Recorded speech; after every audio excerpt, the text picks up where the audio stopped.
On a cold October night, the small town of Halleridge experienced something it had never seen before. At 2:13 a.m., every streetlight flickered in perfect rhythm, as if responding to an unseen command pulsing through the town's electrical grid. For a few seconds, the light dimmed to a dull glow, long enough for several residents to wake up in confusion. Then everything returned to normal except for one anomaly. The town's emergency system registered a single unknown signal, a brief spike that lasted less than a second and came from no known device within the area. The alert was logged automatically, unnoticed by anyone at the time. Only minutes after that mysterious signal, 17-year-old Mara Ellison vanished from her bedroom without leaving any trace behind. Her room appeared exactly as it always did. Her shoes neatly lined up by the door. Her notebook resting open on her bed, her curtains untouched. Nothing suggested a struggle or even movement. It was as if she had simply stepped out of existence. The only clue left behind was her phone, still sitting on her desk, the screen glowing with an unfinished voice note that continued recording long after she was gone. When investigators listened to the audio, they heard nothing at first. Then, faintly, a soft scraping noise slid across the speaker, like something brushing slowly against the floor. A split second later came a sharp jolt, a sound so sudden and violent that the microphone shook. After that, the recording captured only silence, complete, heavy silence that lasted until the battery died. No footsteps, no breathing, no signs of anyone entering or leaving the room. Just that chilling scrape, followed by the moment everything stopped. Police officers searched the home from top to bottom, examining windows, door locks, vents, and even the attic. There was no sign of forced entry. No footprints inside the room, no fingerprints that didn't belong to the family. The carpets were undisturbed, dust patterns untouched. Even the air felt strangely still, as though nothing had moved through the space in hours. The only detail that made the officers pause was Mara's window sensor. It had been manually deactivated from inside the house. The system didn't show tampering or malfunction, it had been switched off with a simple command. Yet Mara was the only one awake at the time, and there was no evidence she touched it. Her parents insisted they heard nothing, not even the faint scrape captured on the recording. Neighbors reported noticing the flickering streetlights but thought little of it. No one recalled seeing or hearing anything unusual around the Ellison home. In a town where strange events were rare, the sudden disappearance felt impossible to understand. By sunrise, the calm picture of Mara's room transformed into a scene of confusion and unanswered questions. Officers walked through the hallway repeatedly, trying to figure out how someone could take a girl from her bed without alerting a single person in the house. As the first reports spread across Halleridge, fear settled over the town like a fog. A healthy, normal teenager had vanished in the middle of the night, leaving behind a single eerie noise and a disabled sensor that offered no explanation. And for reasons no one could yet understand, the unknown signal detected at 2:13 a.m. had disappeared from the system logs as suddenly as it appeared, as if someone or something wanted to erase the moment Mara was taken. Mara wasn't the first, and that realization hit investigators harder than anything they had found inside her silent, untouched bedroom. As they combed through regional reports, 2 earlier disappearances surfaced, cases that had slipped through the cracks because they occurred in different towns and showed no immediate signs of connection. Both victims had vanished in almost the same way Mara did, quietly, without struggle, leaving behind rooms that appeared frozen in time. The disappearances were separated by months, yet each occurred on nights marked by the same unexplained signal detected on local emergency systems. The signals were identical in length, frequency, and intensity, almost like a signature left behind by an intelligence no one could identify. The earlier victims, a college student from Pinebridge and a delivery worker from Westford, lived completely different lives and shared no mutual acquaintances. Their paths never crossed, and their circumstances couldn't have been more different. Yet investigators uncovered one disturbing link between them and Mara. All 3 had reported receiving anonymous digital files just days before they vanished. The files arrived through private messaging apps, email attachments, or cloud-sharing links. The sender information was always blank, the origin traced to no known network. Each file looked harmless at first glance, A short video containing nothing but a pitch-black screen. The only visible element was a timestamp glowing faintly in the bottom corner. Those timestamps later matched the exact minute each victim disappeared. It was as though the file itself predicted the abduction or perhaps announced it. None of the recipients thought to delete the videos or report them. Most simply dismissed them as random spam or technical glitches. A data forensics expert was brought in to examine the footage, hoping to extract hidden information. The first breakthrough came when the expert adjusted the brightness level far beyond normal display settings. At 400% brightness, a faint outline emerged in the lower left corner of the frame. It wasn't sharp or fully formed, but it was undeniably the shape of a human figure. The posture stayed perfectly still, rigid in a way that suggested neither natural movement nor accidental capture.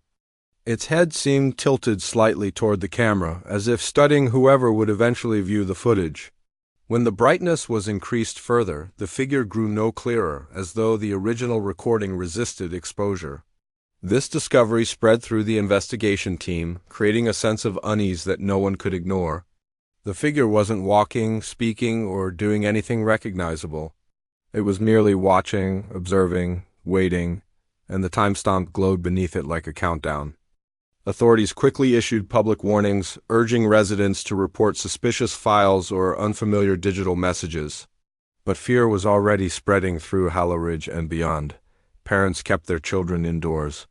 Night shift workers traveled in groups. People avoided looking at their phones after dark, worried that any unexpected file might contain another silent threat. Despite the warnings, unease moved faster than official statements. Online forums filled with theories, speculation, and panic. Some believed a hacker was targeting random victims. Others whispered about something non-human hiding behind the signal, choosing its targets with precision. While investigators tried to track the origin of the digital files, one unsettling truth became harder to deny: whoever or whatever sent them wasn't finished. A breakthrough arrived when investigators reviewed footage from a gas station on the outskirts of Hala Ridge. The camera, positioned above the parking lot, had captured a figure moving through the frame just minutes after the mysterious signal disrupted the town's electrical grid. At first glance, the recording appeared corrupted, filled with static lines and sudden flashes of distortion. Yet the silhouette of a tall man became clear enough to identify. He wore a long hooded coat that covered most of his body, and his movements were unnervingly slow, almost gliding rather than walking. Each step seemed weightless, as though he barely touched the ground. What made the scene even more unsettling was the unnatural smoothness of his path. He drifted forward without the typical rise and fall of human motion, giving him an eerie, floating quality. Technicians spent hours stabilizing the footage, but the distortions refused to disappear entirely. The camera glitched every time the figure moved beneath a light fixture, as if his presence interfered with the electronics. Bright halogen lamps around the lot flickered in the same pattern seen earlier that night across town. The light attempted to illuminate him, but something about his form disrupted the beams. Even with intense enhancements, the most alarming detail remained impossible to ignore. The tall man cast no shadow. Under direct overhead lighting that produced clear shadows from every other object in view: cars, signposts, trash bins, he showed none. The ground around him remained perfectly bare, untouched by any outline. Investigators replayed the footage countless times, searching for a logical explanation. They considered whether the lack of shadow could be a compression glitch or an editing trick. But after examining the raw file, experts confirmed the footage was authentic. The man's body absorbed light rather than reflecting it, an effect no known clothing material could replicate. His outline remained sharp, but the space behind him showed no dimming or distortion where a shadow should have been. It was as if he existed outside the normal rules of light entirely. When the video enhancement reached its highest clarity, a new horror emerged. Draped over the figure's shoulder was a shape unmistakably resembling a human body. The limbs hung limp, swinging slightly with each of his eerily smooth steps. The fabric of the coat shifted enough to reveal small details: a sneaker, the corner of a shirt, a lock of hair. The proportions matched someone roughly Mara Ellison's size. No one wanted to say it out loud, but the implication was impossible to ignore. The timestamp at the top corner of the footage provided the final, devastating confirmation. The camera had recorded the figure at the very same minute Mara vanished from her bedroom. The match was exact down to the second.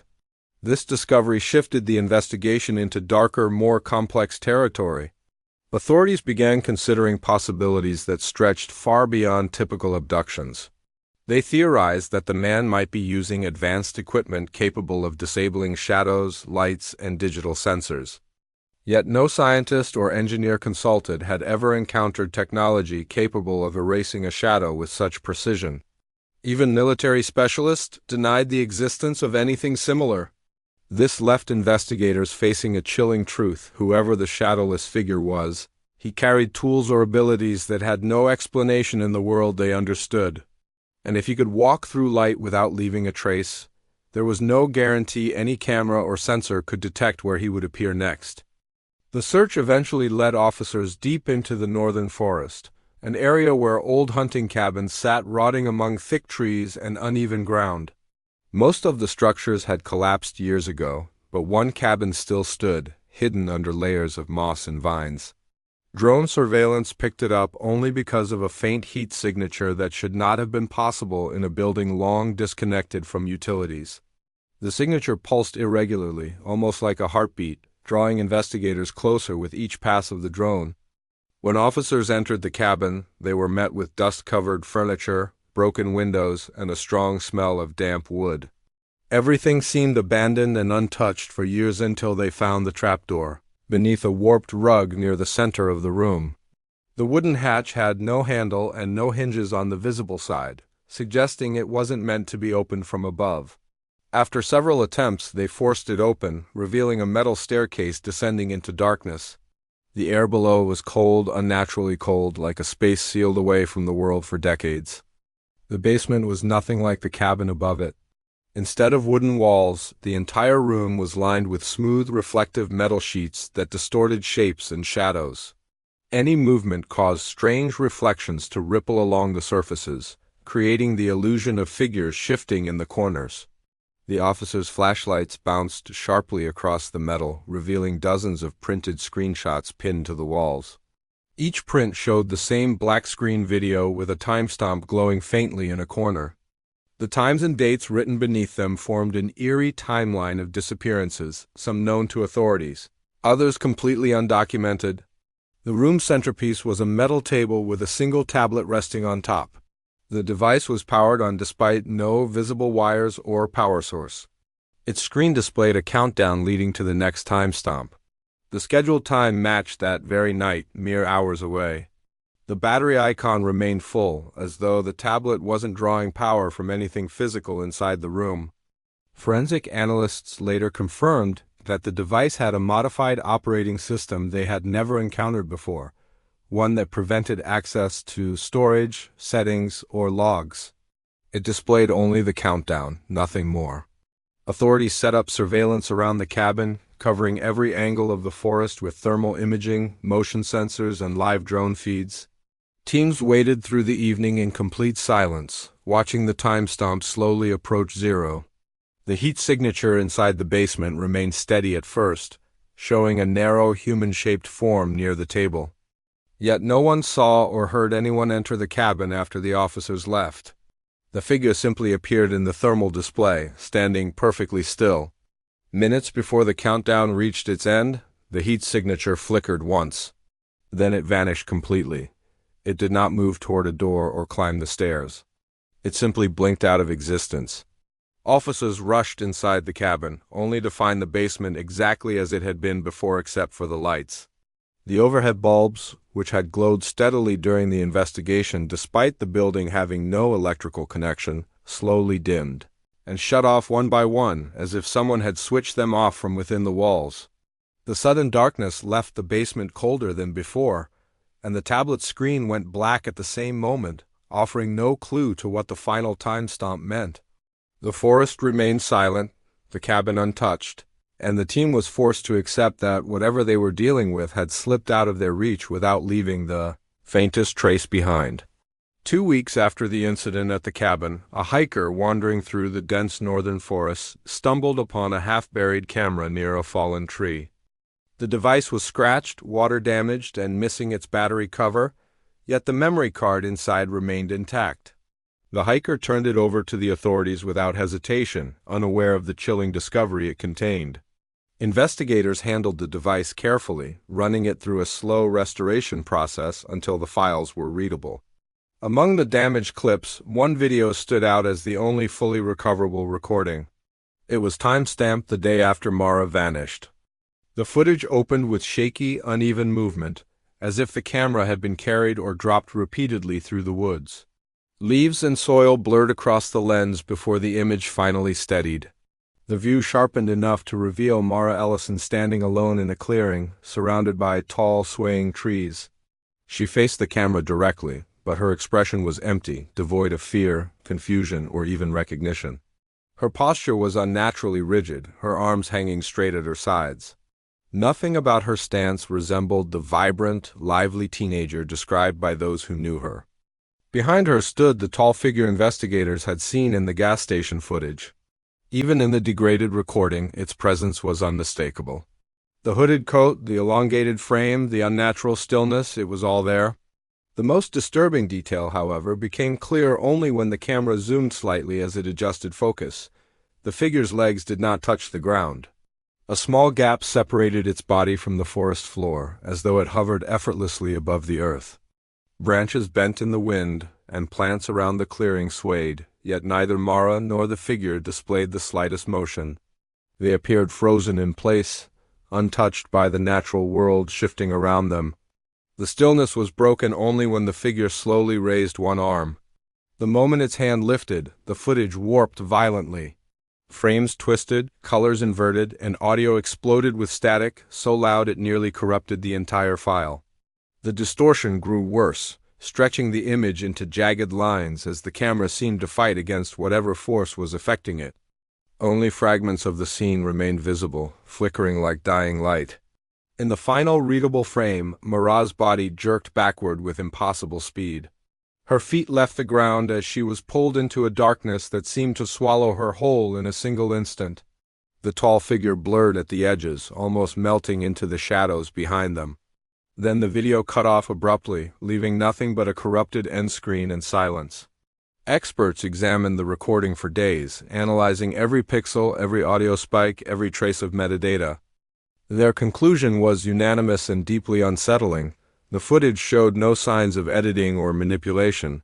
The anomalies in the video were not the result of software tampering, but rather some unknown interference captured in real time. Despite numerous theories ranging from experimental technology to paranormal explanations, no solid answers emerged. With no physical traces of Mara or any of the other victims, the case remained an unresolved enigma. Over time, people began to notice new timestamps appearing mysteriously in online forums and encrypted message boards, resembling the same dark predictions that preceded the earlier disappearances. No one could identify their source. The Night Files case has since become one of the most chilling unsolved mysteries in modern history. Investigators continue to search for explanations, trapped between science and something far beyond it. Meanwhile, the residents of Halleridge live in quiet fear, watching their clocks whenever the lights flicker, waiting for the next signal that might mark another vanishing.